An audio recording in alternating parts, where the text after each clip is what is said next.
Aujourd'hui, grâce à l'évolution de la technologie, il suffit d'avoir un smartphone entre ses mains pour avoir accès à toute la connaissance dont on a besoin pour une vie riche et épanouie. Pourtant, même ayant cette possibilité à sa portée, la génération actuelle s'avère être improductive et c'est pour souvent des regrets au soir de sa vie. Dans cette vidéo, je vais vous parler de ce qu'il nous faut pour profiter pleinement de cette opportunité qui nous est offerte d'avoir toute la connaissance entre nos mains. Avant de commencer, je vous invite à liker, commenter et partager aussi la vidéo pour faire connaître ma chaîne. Tout le monde a aujourd'hui accès à toutes les matières de la vie, quels que soient les domaines, par le simple fait qu'on a tous des smartphones entre nos mains.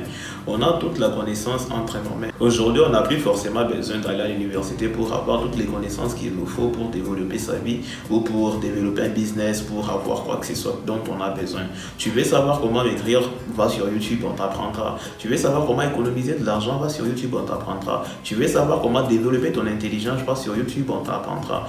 Mais le paradoxe, c'est que malgré le fait que tout est à notre portée et on se retrouve improductif et des fois, on passe beaucoup de temps à se demander ce qui ne va pas dans notre vie.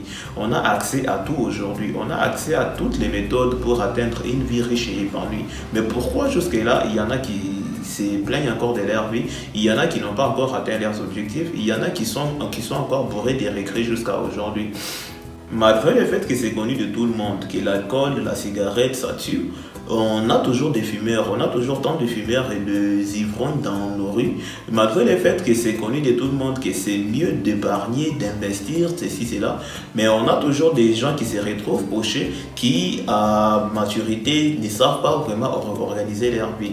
Malgré le fait que c'est conseillé, malgré le fait qu'il y a inondation de coachs sportifs, des coachs alimentaires sur les réseaux sociaux, sur YouTube par exemple, on a aujourd'hui des gens qui se retrouvent toujours en surpoids.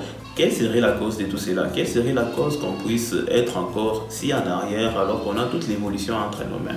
C'est reste le manque de motivation, non? Parce que déjà en regardant à peine une vidéo de motivation par exemple, en regardant une vidéo de David Laroche, en suivant Sonic Court, en suivant je sais pas quel autre youtubeur qui pourrait te motiver, on se sent motivé à chaque fois. Mais à chaque fois, on se retrouve recommettant les mêmes erreurs, on se retrouve reculant toujours en arrière, ne pouvant pas aller de l'avant, ne pouvant pas aller jusqu'au bout de nos objectifs, ne pouvant pas aller jusqu'au bout des limites qu'on s'est fixées, ne pouvant pas aller vraiment vers la direction qu'on se doit d'aller.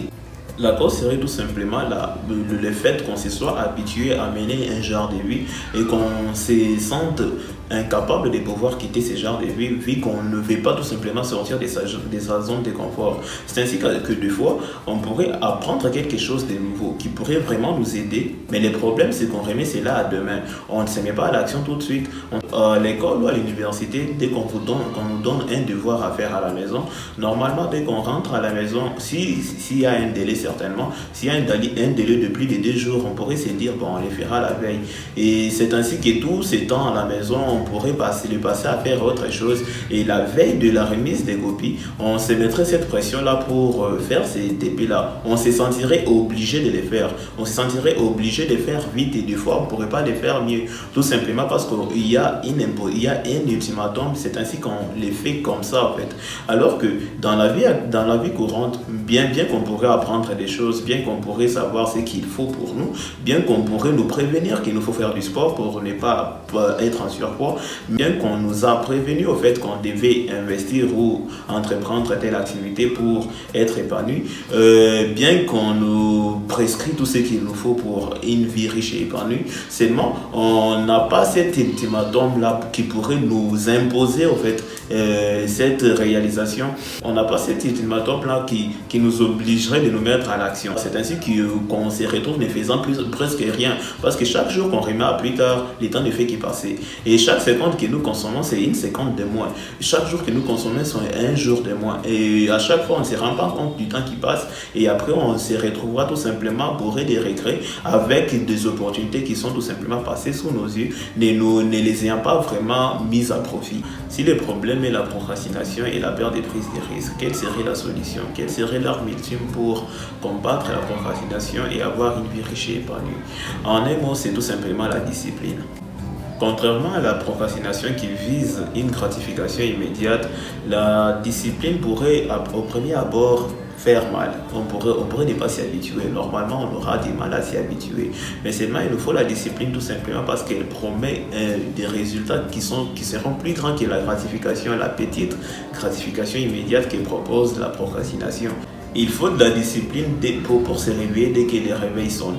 Il faut de la discipline pour sortir de son lit et aller faire du sport. Il faut de la discipline pour avoir une alimentation équilibrée.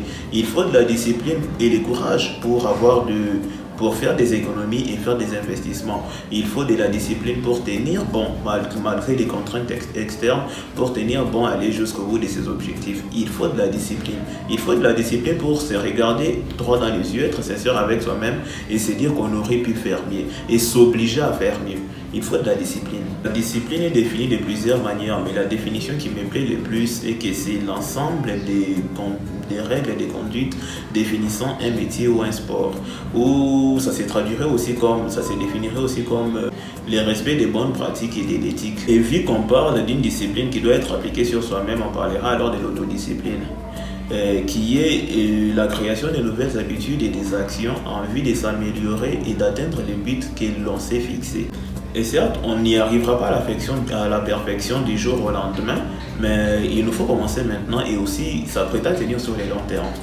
Deux fois, il nous arrive de voir des gens obèses ou des gens tellement fauchés qu'on se demande comment ils ont fait pour en arriver là. Pourtant, la réponse est simple. Et des fois, elle nous vient aussi à l'esprit souvent. Ils se sont tout simplement dit qu'ils s'y mettront plus tard. Ils résoudront leurs problèmes plus tard. Et c'est ainsi que peu à peu, le plus tard s'est transformé en jamais. Vous devez alors retenir ceci. La motivation vous engagera sur un chemin où celle de la discipline et la persévérance vous feront atteindre la destination. J'espère que cette vidéo vous a plu. Il ne serait pas trop demandé de liker, de commenter, aussi de la partager en vue toujours de faire connaître ma chaîne.